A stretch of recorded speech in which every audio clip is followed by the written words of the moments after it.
Umbali hujenga mashaka na ukaribu huondosha mashaka hayo. Waheshimiwa maspika, itaingia katika kumbukumbu za kihistoria kwa Kenya ndiyo nchi ya kwanza kwa rais wa awamu ya 6 ya Jamhuri ya Muungano wa Tanzania kufanya ziara rasmi. Nilikwenda Uganda lakini kwa madhumuni maalumu ya kusaini mkataba. Haikuwa ziara rasmi. Ziara yangu rasmi ya kwanza nimeanza na Kenya. Wangu wa kwanza kutoka nje kwa ziara rasmi umeanza Kenya.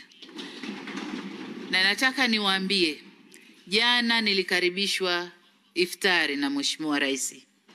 Lakini wakati tuko kwenye iftari na baadaye chakula cha usiku, kulikuwa kuna dua nyingi sana zimesomwa, na baada kumalizika dua mvua ikanyesha. Ilikuwa baraka kubwa sana. Mungu ameweka baraka kwenye ziara yangu na yale yote ambayo. Uhusiano wa Tanzania na Kenya ni wa kipekee sana. Ni uhusiano uliofungwa katika mafundo matatu. Fundo la kwanza, kutenganishwa na mipaka ya kuchorwa kwenye ramani. Makabila ya pande mbili za mpaka yanaingiliana na watu wake ni wale wale wamoja.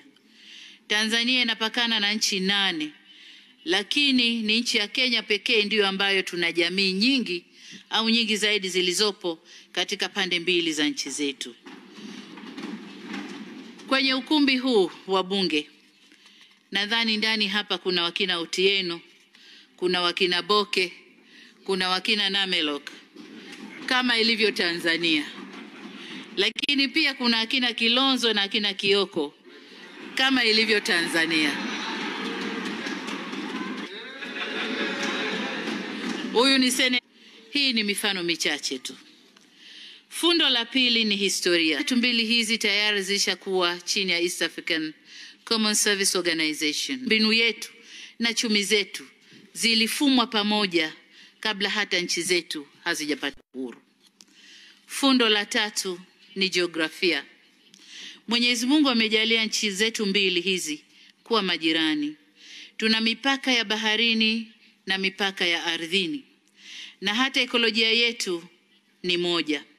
Ndio kusema kuwa hata wanyama pori wetu ni ndugu na ni majirani.